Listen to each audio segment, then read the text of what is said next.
Protocol.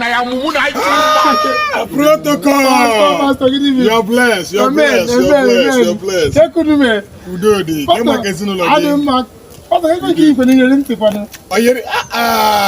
Hey, now we am free rent in a motum. Oh, we are. Sometime you're in a motum. Come on, yes, well, we are not lazy. You're in it. Oh, I can't you agree in Tinaga. Thank you. Magana, Magana, moto, which I'm going to make a witch for you. I want my sister. I don't know. Is that time I can? Hey, look at me. Pastor, interest. God bless you.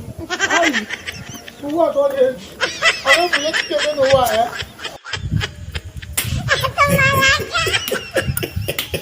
Mazin Bono. Now, okay, like here, you can follow them. Follow them. You don't watch them and they suit you. Please. Just click follow. Share me, share can does on here.